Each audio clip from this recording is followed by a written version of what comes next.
Hi Church, happy Friday. This is your digital devotion, and we felt like it was a good opportunity to talk about a headline that surely you have seen mentioned, if not in the news, then definitely on social media because it seems to be the talk of the town, and that is the government's new college loan forgiveness program that is being talked about.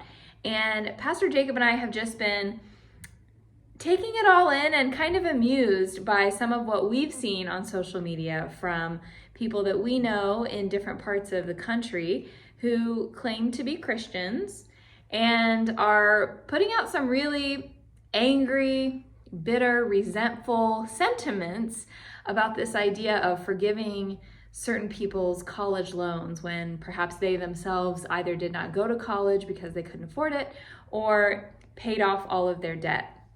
And Pastor Jacob and I were just reflecting on the fact that there is a lot of irony in that coming from people of a faith, which is literally built on a theological concept of God paying our debt that we could not pay ourselves and forgiving that debt, and also a faith in which one of our most beloved prayers is known as the Lord's Prayer, and we actually pray the line, "Forgive us our debts as we forgive our debtors." And so debt forgiveness and loan forgiveness is very much built into the Christian faith.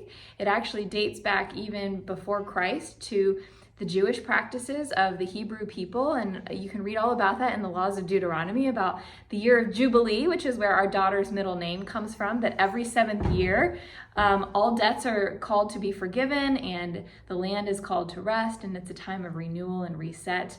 And so there's just a lot of, I guess we would say, irony and kind of disappointment in seeing how people of faith have been responding to this news.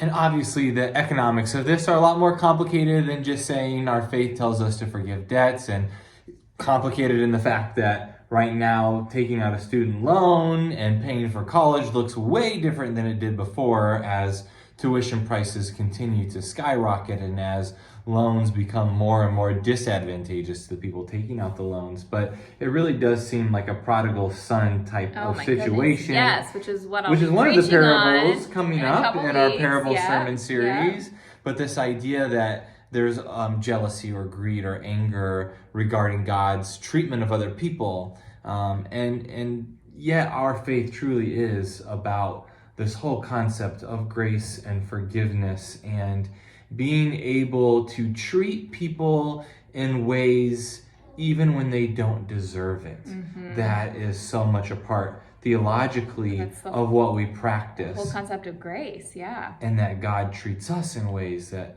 we don't necessarily deserve. Right. Because that grace and that love is so great and grand and wonderful. And we can take just joy and gratitude in the fact that God relates to us right. and helps us when we can't help ourselves. Right. It's kind of that idea that people think the Bible says God helps those who help themselves, when really that's not in Scripture whatsoever. It's kind of the opposite theologically of the way God interacts with us. Right. And so we just hope that not only in the realm of loan forgiveness, but in every practice in our life, we can be able to exhibit that sort of grace and that sort of wild, generous hospitality and generosity to the people in our lives. Yeah. As people of faith. It's hard. It's not easy. We get it. Right, yeah. And I think one of the specific, it was on Facebook, a post that Jacob and I were chuckling at was where someone had actually pointed this out to the original poster that, I thought we were all people of faith, and this idea of debt forgiveness is very much a part of our theology. And someone else commented and said, well, that's not the same thing. That's not what it really means in the Bible to forgive debts. And I guess my question then would be, well, then what does it mean? And how can we, look at all of our theological teachings and find real world examples of how to put them into practice? So that's just a rhetorical question, but if you actually want to think about that and reach out to us, we would love to hear your thoughts as well.